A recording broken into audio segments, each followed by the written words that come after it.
ములుగు జిల్లా వ్యాప్తంగా అర్ధరాత్రి నుంచి ఎడతెరిపి లేకుండా వర్షం కురుస్తుంది. భారీ వర్షానికి వాగులు వంకలు పొంగిపొర్లుతున్నాయి. గోవిందరావుపేట మండలం పస్త్రాలో ఇళ్లలోకి భారీగా వరద నీరు చేరుతుంది.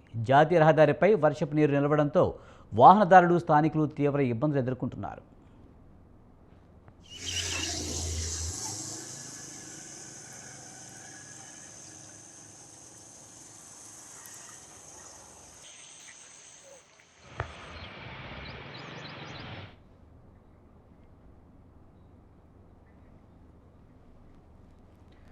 ములుగు జిల్లాలో వర్ష ప్రభావంపై మరింత సమాచారాన్ని మా కరెస్పాండెంట్ శ్రీనివాసులు అందిస్తారు. శ్రీనివాసులు, ములుగు జిల్లాలో వర్ష ప్రభావం ఎలా ఉంది?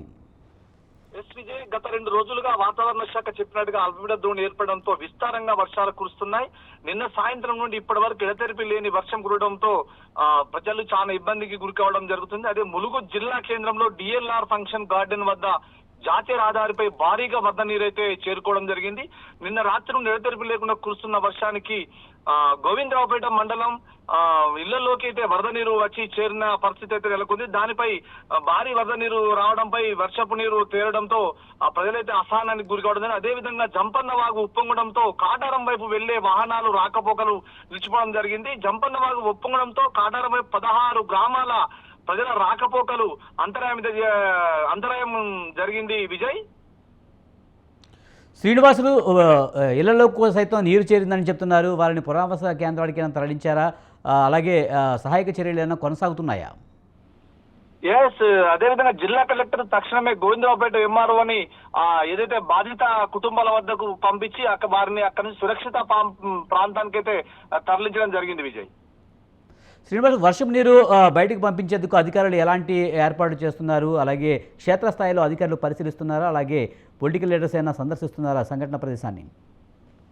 జస్ట్ 2 రోజుల క్రితం నుంచి కూడా రాష్ట్ర మంత్రి సీతక్క కూడా దీనిపై అధికారులని అప్రమత్తం చేయడం జరిగింది. జిల్లా కలెక్టర్ కూడా ఒక ప్రకటన విడుదల చేశారు. ఎన్డీఆర్ఎఫ్ బృందాలని ప్లస్ ఏదైతే బోట్లని కూడా ఎక్కడెక్కడ సమాయత్తం చేసి ప్రజలకు ఎక్కడ కూడా అవాంఛనీయ ఘటనలు జరిగినా కూడా తక్షణమే వీరు వెళ్లి సహాయక చర్యలు చేపట్టే విధంగా చేసినట్టు జిల్లా కలెక్టర్ అయితే అన్ని ప్రాంతాల్లో కూడా మోహరించడం జరిగింది. విజయ్, శ్రీనివాసులు, వరద నీరు సైతం ఇళ్లలోకి ప్రవేశించిందని చెప్తున్నారు. అలాగే ప్రజలు తీవ్ర ఇక్కట్లు పడుతున్నారని చెప్తున్నారు. వారికి సంబంధించిన ఆహారానికి సంబంధించిన ఏమైనా వారికి ఏర్పాటు చేస్తున్నారు. అలాగే వరద నీరు వచ్చే క్రమంలో వ్యాధులు ప్రబలే అవకాశం ఉంది కనుక వారికి మందులు అందుబాటులోకి తీసుకురావడం జరిగిందా? విజయ్, దాని విషయంలో ములుగు డిఎంఎడ్హెచ్ఓ వాళ్ళ వైద్య సిబ్బందిని ప్రతి ఒక్క ఊర్లో క్యాంపులు ఏర్పాటు చేయడం జరిగింది.